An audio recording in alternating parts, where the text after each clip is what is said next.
Okay, well, thank you for joining us today for the 2026 Virtual State Leadership Training. We are going to start off by introducing our President's Council.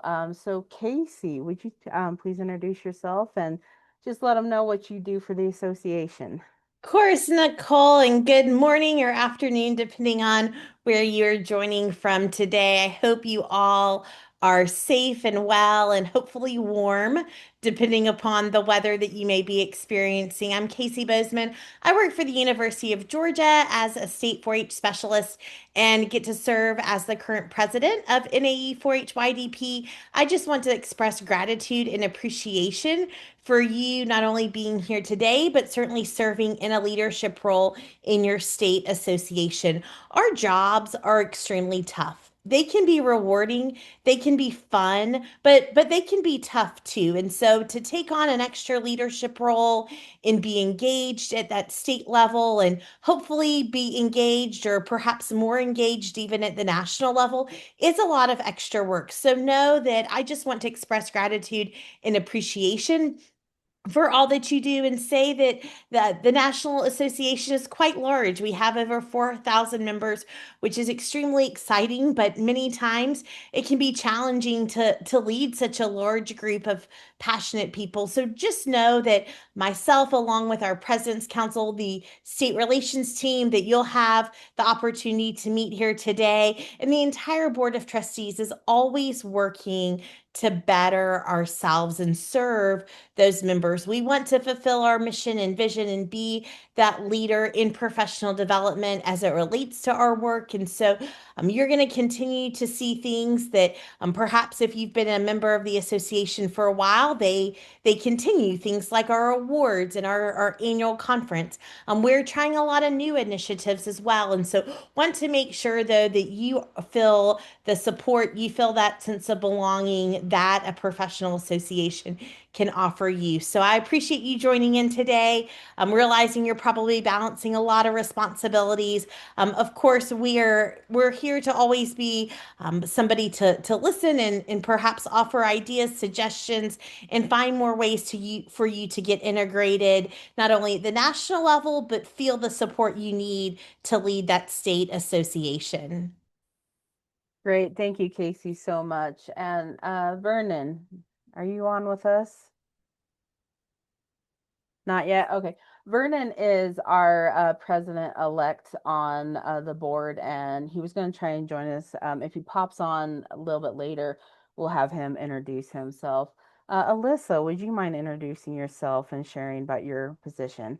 Thanks, Nicole, and hello, everyone. Sorry I'm not on video. If you missed the message at the beginning, I am snowed in Virginia with two kids and two dogs that are all asking for 1,000 snacks at once. So I am here, but I will be pulled away at moments. But my name is Alyssa Walden. I serve as the Deputy State 4-H leader for Virginia 4-H. And prior to coming to that role about 4 years ago, I was a 4-H agent in a local county for 10 years. The role of past president is really a unique one. So you have served as president elect for a year, president for a year, and then you transition into sort of an advisory role, someone who can help with some historical knowledge of what's been going on throughout the time on the board, as well as serving to support the president in however they need, and kind of be their backup should they need it at any time. It's a really cool role. I get to do a lot of work with the Organizational Stewardship Committee, which you'll hear about during this call. And some of you may receive calls or emails from me throughout the year asking you to serve or take on additional roles. So I'm really excited to transition and be in this past president role.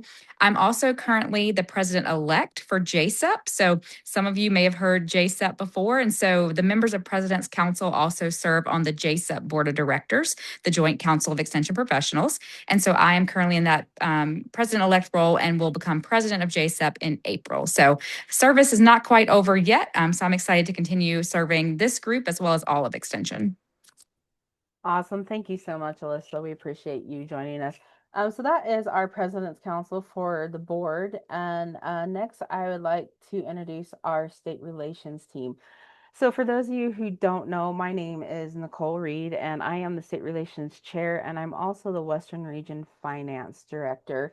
My counterpart in the West is Mary Louise over communication. Mary Louise, I saw you. Do you mind saying hi to everyone? Hi, everyone. Thank you. And then Heather, would you mind introducing yourself and your counterpart in the North Central region? Yep, so my name's Heather Doherty. I'm one of the North Central Regional Directors, and then I'm the Finance RD. And then Jessica Rocky, she is the Communications, and I don't see her on, so Okay, awesome. Thank you. And yeah. then Alex, would you mind introducing you and Brooke, please? Hi, everyone. I'm Alex Armstrong. I am serving as the Communications Regional Director in the Northeast. And my counterpart is Brooke Alt. And I think Brooke was on, so I'll let her introduce herself. Hi guys, I'm the same as Alyssa. I'm snowed in at my house with my crazy dogs, so that's why my camera's off today. But I am the finance RD from the Northeast, and I'll be finishing up my term this fall and hope to welcome someone from the Northeast that's excited to take on the role. So, thanks. Awesome. Thank you, Alex and Brooke. Heather, is Jessica on with us today? Have you seen Jessica Fish? Okay. So Jessica Fish is our 1994 RD, and then Philip Petway just recently, as of January 23rd of this year, is our new 1890 RD. Our former 1890 RD, Tiffany Ward, did send in her official letter of resignation at the beginning of the year. So we are excited to have Philip join the board, and we will be getting him up to speed and just welcome to the team and get him going for the year. Sabrina, would you mind introducing yourself and who your counterparts are in the Southern region?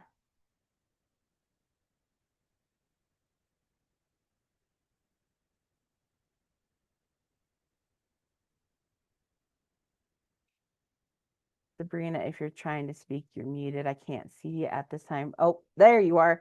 You are muted. Sorry. That's Um, okay.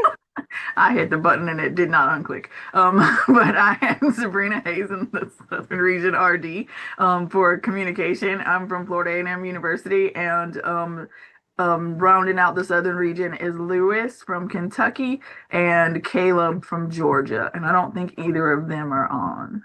Okay, thank you, Sabrina. Appreciate it. Okay, so that is the state relations team, and here is our just the state that we're from, the region that we're in, and our emails.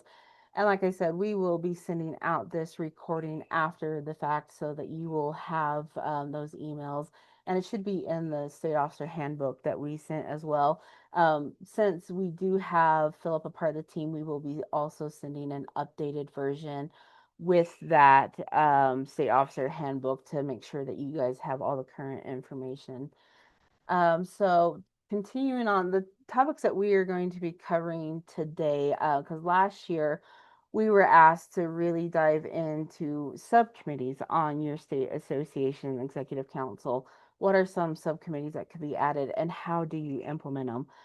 So the ones that we'll be focusing on today are policy and resolution, awards, professional development and improvement, public relations and information, along with examples of bylaws to help you out. And as we go throughout the presentation, please feel free to ask any questions that you might have. Raise your hand or unmute yourself, and we will be happy to answer those questions as we go. So starting off, policy and resolution. For those of you who don't know, Travis Taylor is our policy and resolutions chair on our board of association, and so he is the one that makes sure that all of our meetings that we have are taking place properly and that we are staying in order and keeping things up to date. And there, at this time, to our knowledge, there are not a whole lot of policy and resolution chairs at the state association level. And that is one request that Travis has asked, is that we try and get policy and resolution chairs and co-chairs at the state level so that he has some help with all that is going on at the national level, because we typically bring in the chairs and co-chairs and just keep them up to date on policies and updated procedures so that they can take it back to their states. So some responsibilities that come with the policy and resolution is that they typically act as their parliamentarian when they're hosting their association meetings. They ensure adherence to established policy and resolution procedures, including Robert's Rule of Order. They interpret and maintain the association bylaws and handbook. If you guys don't have a handbook, you don't necessarily need to have one, but we do highly recommend that you have a set of bylaws for your state association. We at the national level do have bylaws and a handbook that we adhere to and make sure that we're doing the things that we need to do.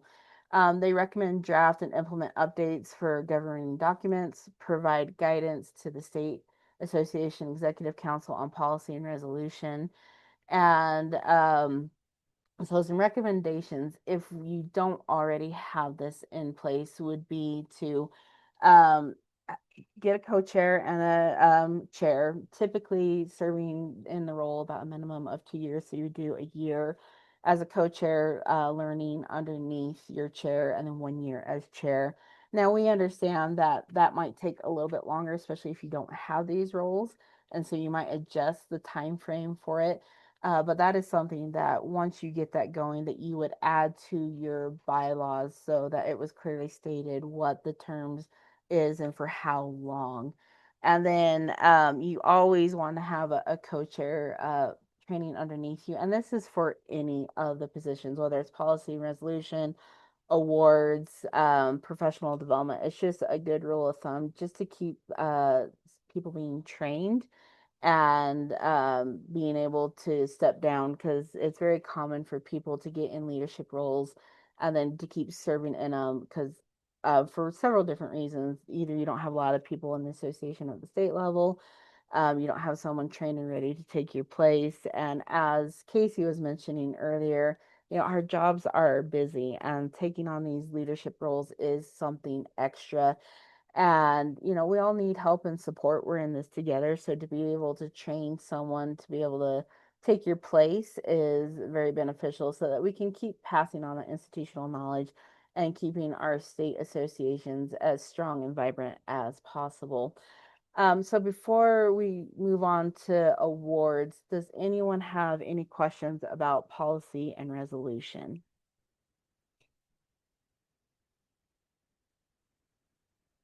And I'm doing my best to see if there's any hands raised. Okay, so I'm not seeing any at this time. If you think of something later on, please feel free to ask, and we will be happy to answer that. So moving on to awards. Heather, what would you please give us some information about awards committees? Yes, there we go. I was having issues unmuting too. Okay, so on awards, these are just a few reminders that when I reached out to our national awards committee chairperson, Christine Mulhouse, and asked her just for some pointers or awards that she would like to give to the states. And so that is what this slide is showing, is just kind of what her advice is moving forward. And I will go over this slide here in a second, but awards was something new to me, so I was able to actually kind of learn about it too as I went along to prepare for this. So, at the state level, we all have the national awards that we can apply for. And at the state level, you should have somebody that is kind of overseeing your state awards process. Some of you have committees that are very well thought out and very involved, and that's great. There are some states that don't have committees, and maybe just have one person that's overseeing those awards. And that's how my state is set up. And so there's different ways that you can do it at the state level, but essentially, you have a state person that is overseeing your awards process at the state level. If there's multiple applicants, for example, like 4-H Club Support Award, if there's multiple people from your state that apply for that, there has to be a state round of judging to determine who is going to be moving forward for the regional level. And so the regional level is kind of the next step that the awards go to. And on this slide down at the bottom, those are the regional award chairs.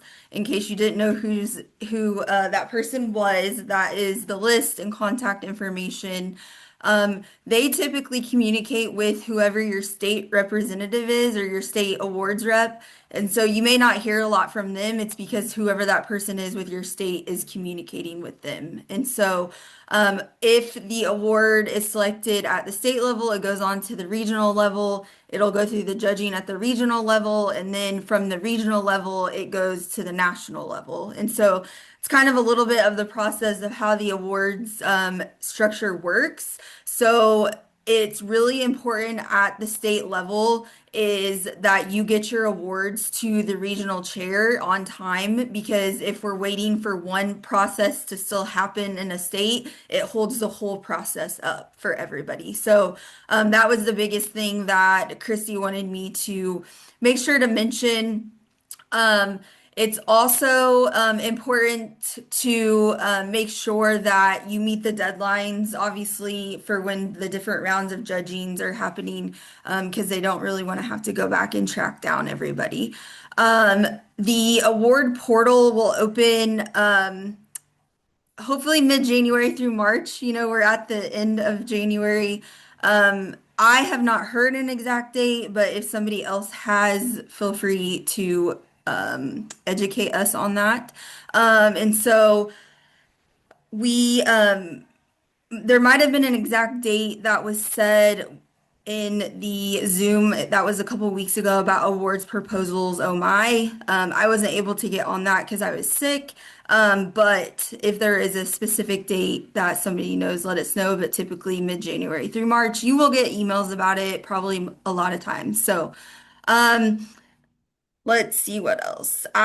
So the national awards team and me, I will say it for all the regional directors, even though we're not on the awards committee or anything like that, we're happy to put you in touch with the appropriate person or try to answer any questions that you have in regards to awards. And the other thing I want to comment about this is these awards that I'm talking about are the communicator awards and specialty awards. This does not include the service awards because that is based on the educator tenure and how many votes you get per your state and everything like that. So, does anyone have any questions about awards?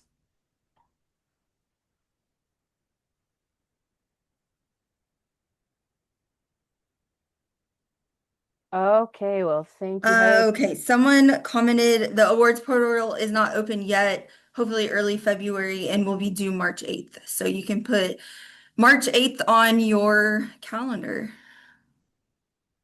Thank you for that. Okay, thank you, Heather. Yeah, I can't see the chat, so I'm glad you caught that. Okay, All right, Nicole, I don't see any questions, so I think you can go to the next. perfect. Sabrina, would you We mind? can't hear you, Nicole, Oh, or I can't. I can hear it just fine. you can hear me just fine? Yeah. Okay, good. Okay, Sabrina, would you mind going over professional development and improvement, please? Oh. Okay, so Still for can't hear you. what? Oh, We'll go ahead and go. You guys can hear her? Okay, so it's me. I'm the problem. Okay, I'm always the problem. Thank you. go ahead, Sabrina. Okay, I'm gonna talk to you guys a little bit about professional development. So at the national level, we want to make sure that we have the best professionals ever. So we do a lot of things for professional development, and then we have working groups, conferences, and all kinds of fun things at the national level. But at the state level, We want to make sure we want to talk about how you can have professional development at the state level also, and doesn't all have to be big and bold and in your face. It can be small things like certifications and micro credentials, where there are short, stackable experiences that build and demonstrate real world skills that they can put on little badges and say, hey, I'm PowerPoint certified. I now know how to work Zoom and do all the accessible things on Zoom. Um, and then these certifications and micro credentials give members a competitive edge, and it also helps support lifelong learning. And then their second is the on-demand and hybrid learning. The main goal with on-demand and hybrid learning is to make it flexible, so that they can be mobile friendly modules. They can be things that that your members can complete at their own pace.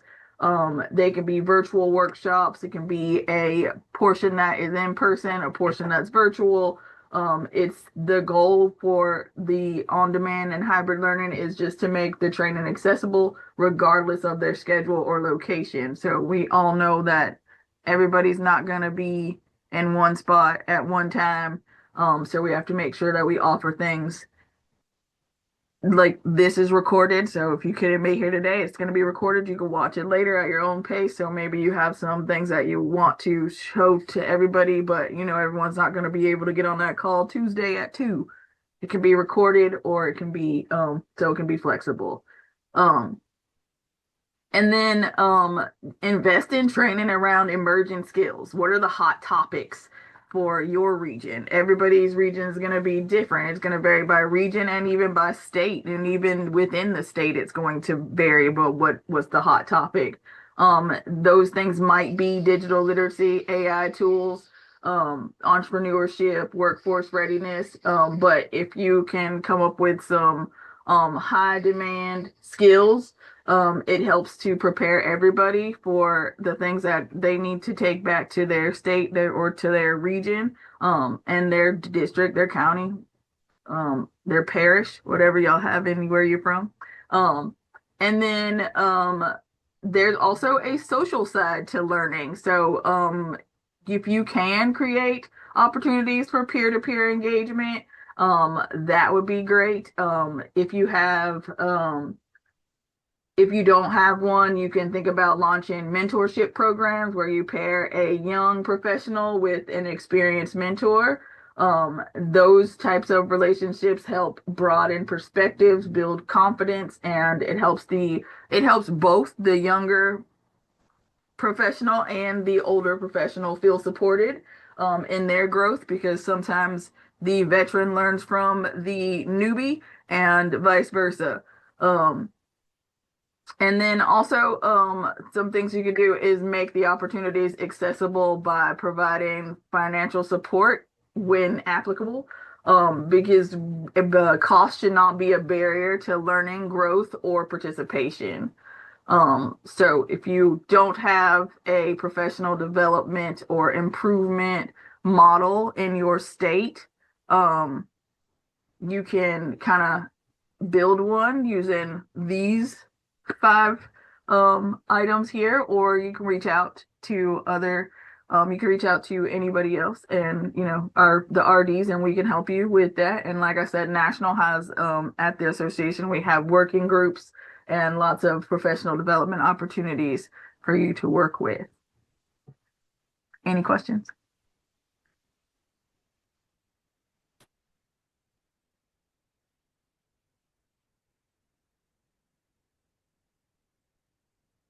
Nope. Awesome.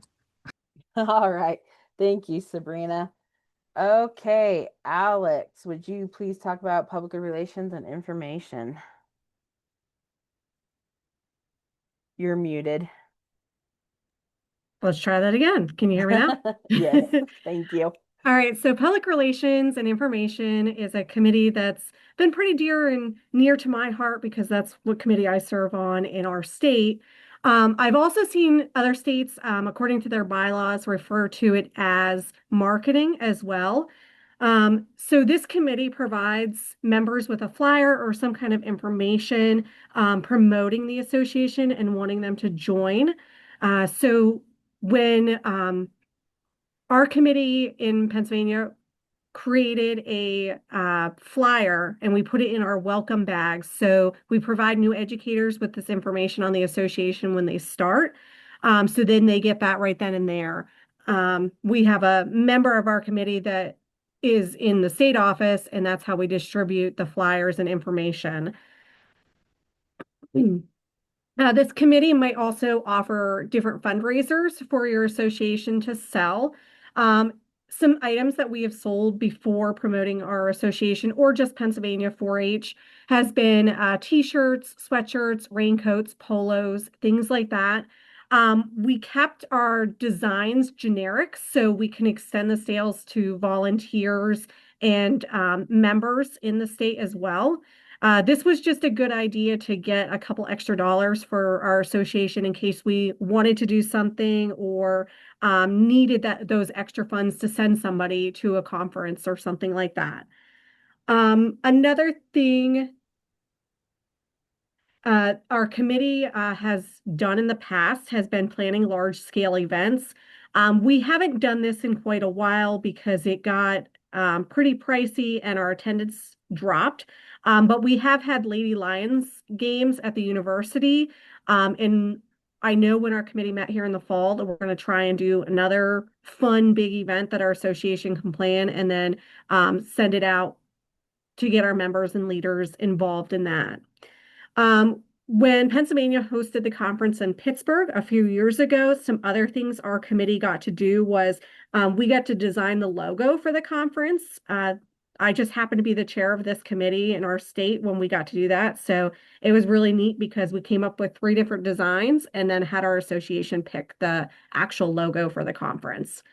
And then we also, when National changed their name a couple years ago, Pennsylvania decided to adopt that as well. So we got to draw a new logo for our state association as well, which was really neat. One of our members designed it, and then we'll print that on the flyers and other things that we distribute.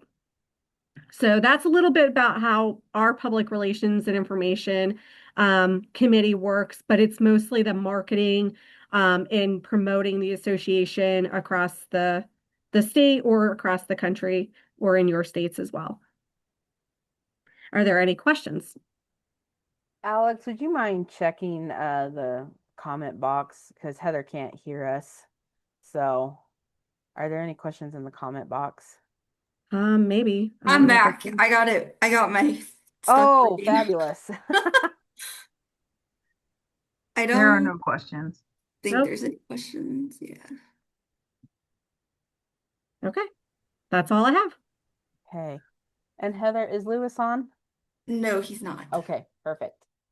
All right, so the final topic that we're going to be covering today is bylaws. And so if your state association does not have a set, we highly encourage you getting a set put together. And when we send out the recording link to this, something else that we are going to do, we'll be sending out examples of bylaws that we have gathered from other states so that you can see how different states and different regions do it because all of our state associations run differently and what is best for us.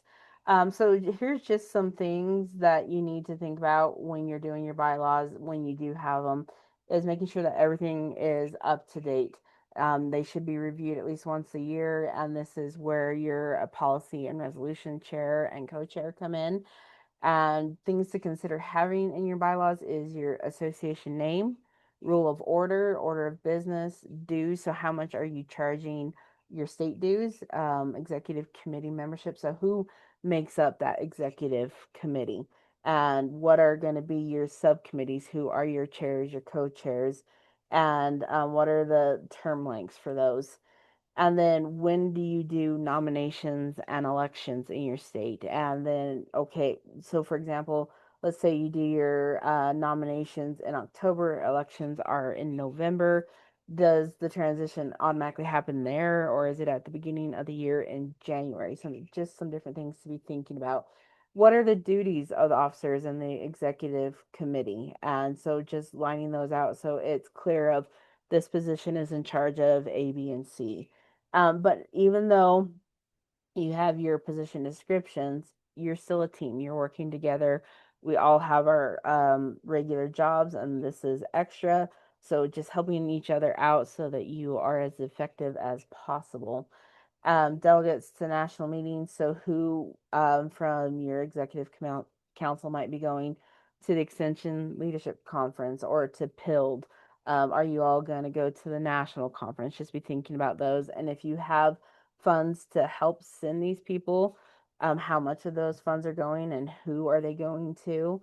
And then adaptation or policy change. When do you have to have that out to your members? Typically, it's 30 days before a meeting suggesting a proposal, and then you vote on it at your next executive association meeting. And so here's just some examples of ways to set up your bylaws in your executive committee and who to have on it. You can have a past president, secretary, and treasurer. So you have four. It could be past president, and then secretary, treasurer are combined as one position. It could be president, vice president, and then secretary, treasurer. So still four, but it's a little bit different. And then again, president, vice president, or secretary, treasurer. How you want to set it up is whatever is going to work best for you. There's no right or wrong way. It's just whatever is most efficient for your state and your association. And then, like I was talking about earlier, things to determine for your executive committee: your term lengths, roles, responsibilities, and then what subcommittees do you want to have. And again, this is just going to be what is most beneficial for your state, your association, and what you're focusing on. And then you're going to figure out what are your goals for the year. Because we, as a state relations team, when we transitioned in October, that was one of the first things that we focus on is what are our goals going to be for the year, and then making sure that we're checking in every month and making sure that we are meeting those goals. And again, determining when election and the transition of officers is going to be. So yeah, bylaws are really, really important to have. They just help things run smoother within your association. So any questions on that?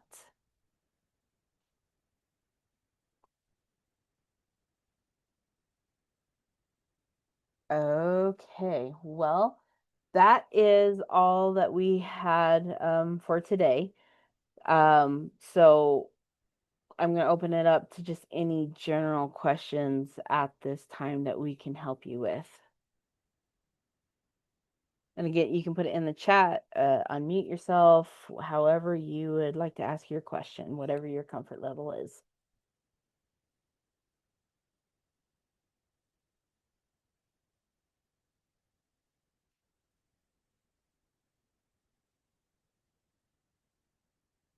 Okay, am I safe? Oh, Heather, was something just put in the chat? Yes, it was just says, thanks so much for doing this workshop. It was very informative. Great.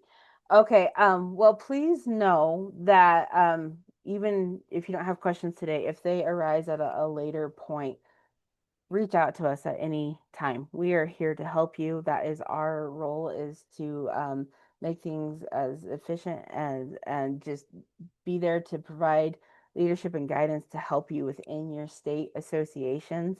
And if we don't know the answer, we know who on the board to contact to get you an answer.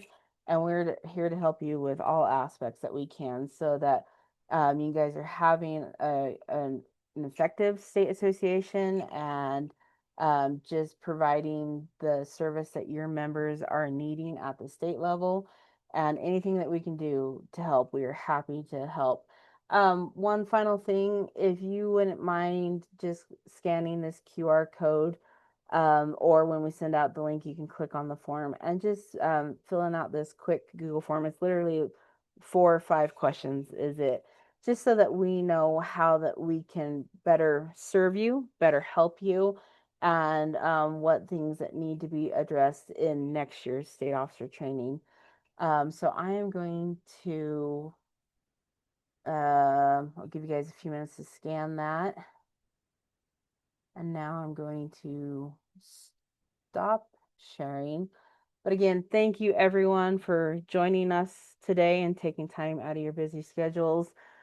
We hope that this was helpful for you. And please, again, just reach out at any time and let us know if we can help in any way.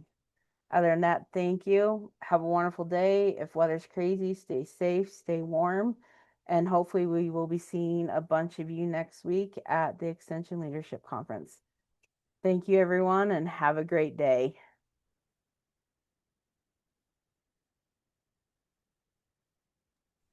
Nice job.